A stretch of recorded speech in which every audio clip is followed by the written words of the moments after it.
Hello guys, আজ আমি একটা নতুন ভিডিও নিয়ে চলে এসেছি। এখানে আমি দেখাতে চলেছি যেটা একটা 4 ভোল্টের মোটর দিয়ে কিভাবে পাম্প তৈরি করা যায় খুব সহজ পদ্ধতিতে। তো আশা রাখছি এর চেয়ে সহজ পদ্ধতি আর কিছু নাই। তো এখানে একটা আমি নিয়েছি ইঞ্জেকশনের সিরিং। তো এরপর একটা পাত লাগবে, জাস্ট খুব পাতলা পাত, এই যে যেটা আমার হাতে আছে দেখতেই পাচ্ছেন। এই পাতটাকে একটু কাঠিজ দিয়ে কেটে নিয়েছি এবং সেটা এই ফ্যানের ব্লেডের মতো তৈরি করতে হবে। যে ফ্যান আমাদের বাতাস হয় সেরকম ফ্যানের মতো একটু ভালো করে লক্ষ্য করলে দেখতে পাবেন যে আমি বাতাস হওয়া ব্লেডের মতোই ফ্যানটাকে তৈরি করে নিয়েছি। তো এরপর আমার ওই মাঝটায় একটি ছিদ্র করতে হবে। তো ছিদ্রটাও আমি করে নিয়েছি, জাস্ট আমার একটা করা ছিল, টাইম কম লাগার জন্য আমি ওটা রেডি করে রেখেছিলাম। তো এরপর একটি তারের টুকরোর মাঝখানে ওটাকে আমি সেটে নিয়েছি ওই ছোট্ট ব্লেডটিকে। তো এরপর আমি ওই সিরিংয়ের মাঝখানে ওই এটা ঢুকিয়ে নেব ওই ব্লেডটিকে।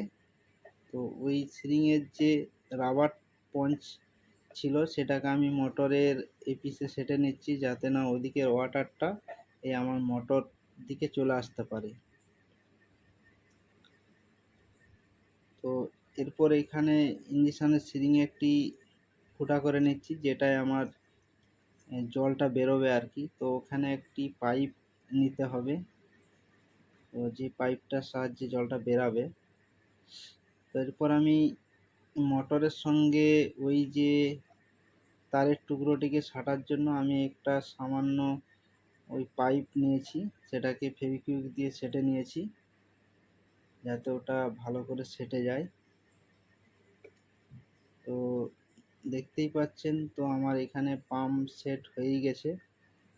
তো একটু আমি ফেভিকুইক দিয়ে সেটে নিলাম যাতে না নড়াচড়া করতে পারে। তো এবার জলটা বেরোনোর জন্য আমাকে একটি পাইপ সেট করে নিতে হবে।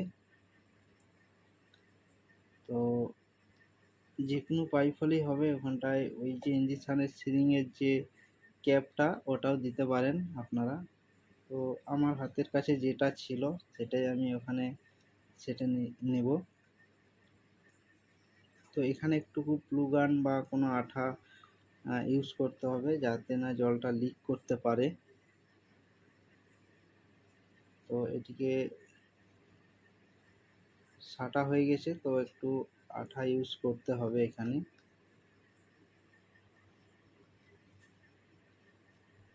তো যাই হোক, যে সমস্ত নতুন বন্ধুরা আমার চ্যানেলটি সাবস্ক্রাইব করেননি তারা অবশ্যই করে নেবেন। আমি প্রতিদিন নতুন নতুন ভিডিও আপলোড করি এবং চ্যানেলটিকে ফলো করে রাখবেন যাতে আপনারা আমার ভিডিও সবার আগে দেখতে পান। তো আমার পাম্প অলরেডি রেডি প্রায়। এরপর আমি ব্যাটারি সরাসরি লাগাচ্ছি যাতে টাইমটা কম লাগে, সুইচ টুইচ এখানে ব্যবহার করিনি।